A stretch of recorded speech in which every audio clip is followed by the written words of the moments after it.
11ลองตั้งอันเฮาถูกลีแลกึดลือสังซื่อว่าเฮากึดดือไล11ลองตั้งในถึงสัตว์ปันเฮาตื่นติลีขึ้นพอครั้งมาสู่พี่น้องไอ้กอขอทั้งหมดทั้งสิ้นมันไอ้กอเขาเตรียมมาตั้งวันความ11ลองตั้งอันที่ได้สัตว์ปันเฮาลีขึ้นได้เสมาผักตอนถึงไอ้กอพี่น้องเขาอยู่ว่าเมื่อในกอวันที่12เดือน2 3 2 3วันก็23ก็ถึงหมดกว่าเยาได้คำปีมา24เยาในขณะเขาเดียวเอาตั้งวันโคความ11โคที่มาผักปันพี่น้องเขาครับพอเขามาทำที่สมันคณาวานี้ลองสมัครหลายเลยข้อหมายหนึ่งค่ะข้อหมายนี้ในคือดูลองทางเล็กดูสอบเก่าในคณะคนเขาในสังเสว่าเขาปลูกถังเล่นำกัดตั้งวนลังรอให้สารดูสอบเก่าก็ในสิ่งในก็ที่เป็นรองทุกเสร์สุกเสร์แล้วก็เฮ็ดดูสอบเก่ามีดังเสื้อลายในคณะในก็เลยขึ้นดีกันเนาะในข้อหมาย2ครับพอถูกไล่คือดูลองม้วนถึงม้วนซ้อมรองเก่าๆค่ะเนาะที่ฝนมาค่ะวัดที่เป็นรองตั้งหักไงวัดที่เป็นรองเฮ็ดเพชรเปลืองอันเฮายำเพชรมาเสียแล้วข้อมถูกเก่าวนมาเสียก็เป็นรองของคำเสือเฮาที่ถ้าตัวมีดังเสือแต่สินำค่ะเนาะกำในข้อหมาย3ครับคือดูลองเฮ็ดซ้อมรวมศพคนตักก็เขาเนี่ยครับก็มันเสียงว่า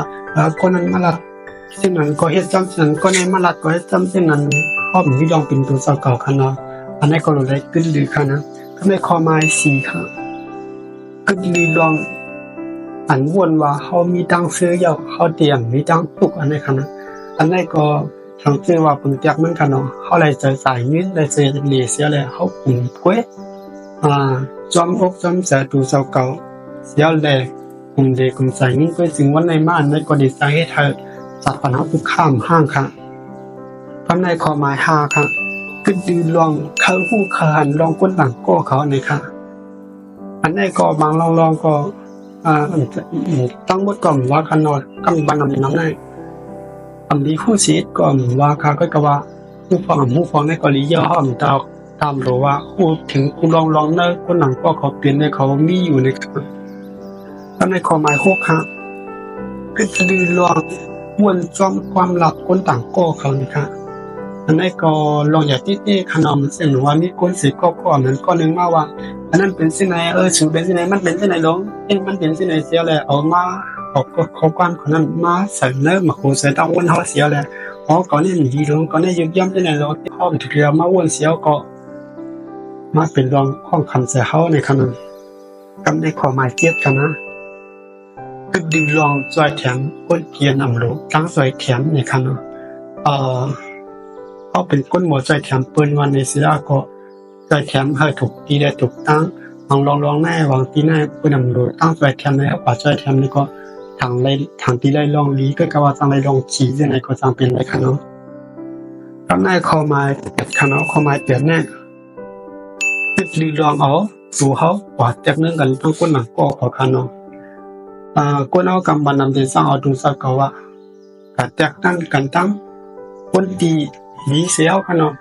ค่อยก็ว่าอันแน่เนี่ยมีแตกสีอีกก็ว่าค่ะสังเกตว่าคนเขาในสังเกตว่าเอาตัวเขากัดแตกใส่คนตีอันฐานหน้าสันทางเรียกเสียวก็เขาได้เป็นคนอันตีดีกว่าในขณะสังเกตว่าเขาโผล่กัดแตกนั้นตั้งคนตีดีสีเขาเนี่ยมักมีดีเป็นเสียวห่างพังดีเสียวที่ในป่าเนี่ยก็อันนี้มันจะเป็นรองเฮ็ดให้ตัวเขามีทั้งเสื้อในก้อนนี่ผลิตได้ขึ้นดีค่ะเนาะทำในข้อหมายเก่าครับข้อหมายเก่าแน่เลยคือดีลองหักคนตีอันหนึ่งหักตัวเก่าเลยครับซึ่งคือลานไหมคนบางก้อนแน่มีแต่เขาหักแล้วเขายินปันเขาก็กระว่าตั้งหักเขาแล้วลองไว้บ้างแต่คนนั้นต้องยินปันเขาสีปอนนั่นก็สอบก่อนได้ขึ้นดีแต่เย้าในขณะทำในข้อหมาย10คือดีลองวนฝังซ้อมลองอ่านอากาศอันนำไปเป็นม้าเนี่ยครับ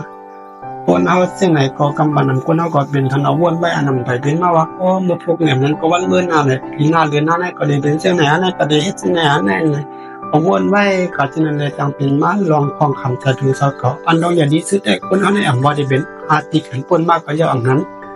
อนาคตอันจะทิ้งอะไรสังนั้นอันลองอย่างดีสุดแต่ถ้าดูแลเฮ็ดข้าวย้ำอันเป็นอยู่ตัวเดียวเลยเฮามีการคันดีสุดค่ะ จำแน่ขอหมาย11ขอเล่นสุดขนาดตึกดือลองใครเป็นก้นต่างก้อนในเขาอะแน่ว่าง่ายๆก็เรียกว่า